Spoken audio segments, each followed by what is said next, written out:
Il s'agit maintenant d'analyser le dossier documentaire. Pour analyser le dossier documentaire, 4 étapes sont à suivre. Premièrement, repérer les idées directrices de chaque document. Deuxièmement, s'interroger sur le lien de chaque document avec le sujet. Troisièmement, mettre en lien chaque document aux connaissances de cours. Quatrièmement, chercher les complémentarités ou oppositions entre les documents du dossier. Nous allons maintenant détailler chaque étape. Première étape, repérer les idées directrices de chaque document. Le premier document à étudier est le suivant. Vous disposez de 20 secondes pour en cerner les caractéristiques.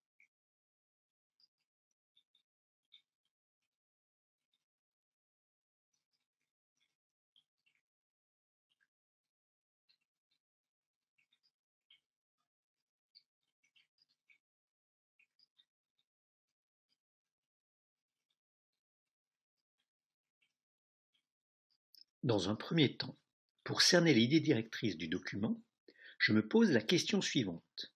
Quelle est la notion clé illustrée par le document? Ici, il s'agit du marché.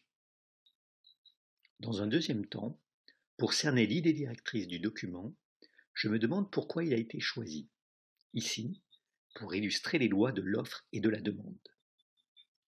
Dans un troisième temps, pour cerner l'idée directrice du document, je m'interroge sur les informations apportées par le document lui-même.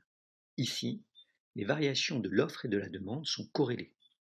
Quand la demande augmente, l'offre augmente. La deuxième étape consiste à s'interroger sur le lien au sujet de chaque document. Le sujet est le suivant.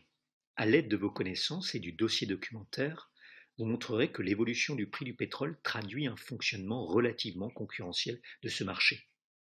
Le document 1 montre effectivement un fonctionnement relativement concurrentiel. La troisième étape consiste à mettre en lien chaque document aux connaissances de cours. En mobilisant mes connaissances de cours, je peux dire que l'offre est une fonction croissante du prix, que la demande est une fonction décroissante du prix, que le pétrole est un bien inélastique, qu'il y a ajustement par les prix à court terme et incitation sur le long terme. La quatrième étape consiste à chercher les complémentarités ou oppositions entre les documents du dossier. Nous retrouvons notre premier document. Voici un deuxième document, tiré d'un hors-série des Échos de 2014.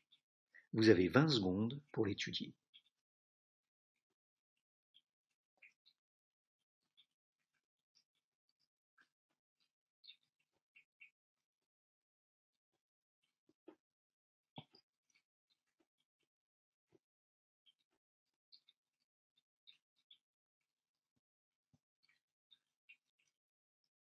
Entre ces deux documents, il y a complémentarité. Lorsque la demande de pétrole est supérieure à l'offre de pétrole, le prix du baril augmente. A contrario, lorsque la demande de pétrole est inférieure à l'offre de pétrole, le prix du baril diminue. Voici un dernier document, à comparer toujours avec le document 1.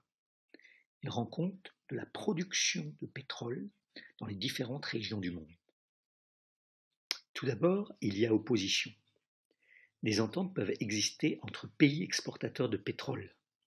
La part de marché de l'OPEP est de 44,1% en 2012. Il y a ensuite complémentarité.